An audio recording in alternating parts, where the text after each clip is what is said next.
Halo pemirsa dimanapun Anda berada, semoga Anda semua dalam keadaan sehat, selamat, dan tentu saja sejahtera adanya. Jumpa lagi di kanal Jogja Plus, kanal yang memberikan informasi tentang bumi kita. Kali ini saya akan mengupdate perkembangan aktivitas vulkanik Gunung Merapi pada Sabtu 1 April 2023. Aktivitas vulkanik Gunung Merapi pada hari pertama di bulan keempat 2023 ini masih tergolong tinggi dan didominasi oleh guguran lava.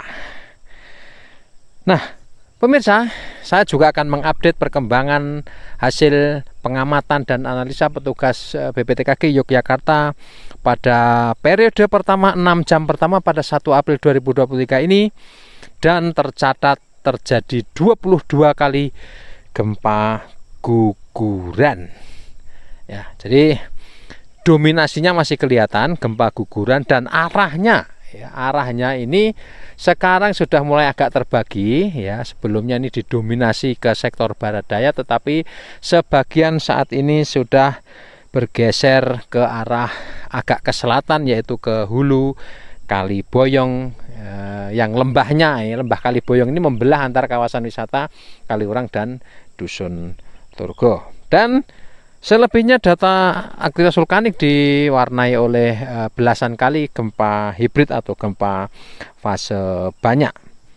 Nah, menarik juga pada hari sebelumnya, yaitu sepanjang 24 jam pada 31 Maret 2023 atau Jumat 31 Maret 2023 ini terjadi satu kali gempa awan panas guguran dengan amplitudo 50 mm dan lama gempa 120 detik. Kemudian 82 kali gempa guguran dengan amplitudo 3-25 mm dan lama gempa 24-210 detik.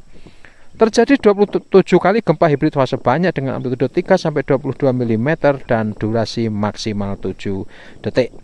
Satu kali gempa vulkanik dalam dengan amplitudo 12 mm, durasi gempa 9,56 detik. Nah, ini menarik nih pemirsa. Jadi setelah beberapa hari gempa vulkanik dalam ini menghilang, ternyata muncul lagi pada Jumat 31 Maret 2023. Dan kemudian terdeteksi juga terjadi satu kali gempa tektonik jauh dengan amplitudo 8 mm, durasi gempa maksimal 97,92 detik.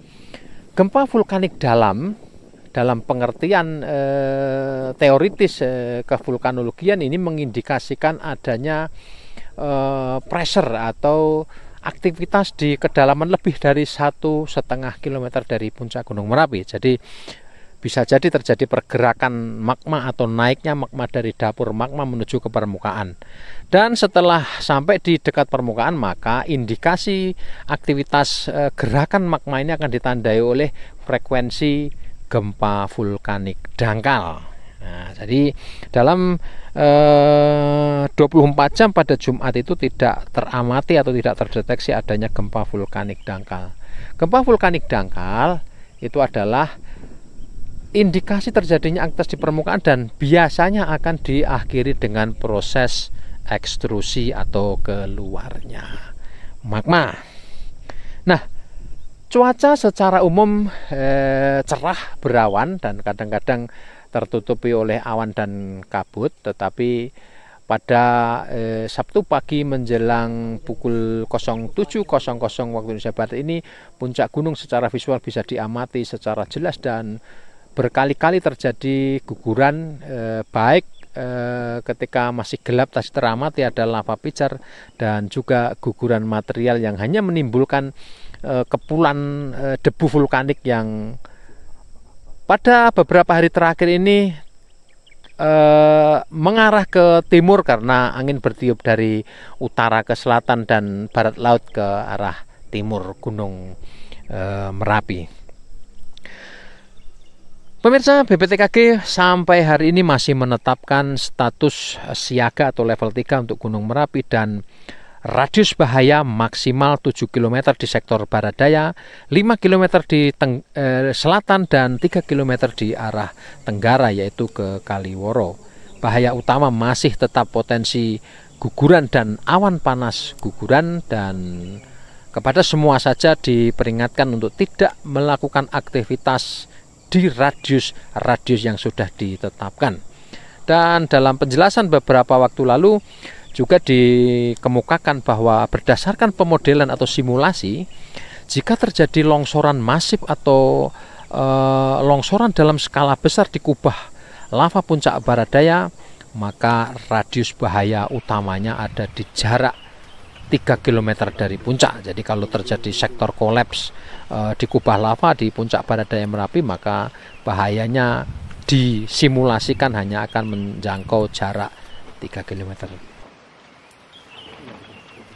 Pemirsa, demikian informasi yang bisa disampaikan pada Sabtu 1 April 2023 terkait perkembangan terbaru aktivitas vulkanik Gunung Merapi. Semoga informasi ini bermanfaat untuk Anda dan kita semua. Salam sehat dan salam tangguh. Ya, saya bertemu dengan Mbak Zulia, ya, pemandu wisata yang biasa membawa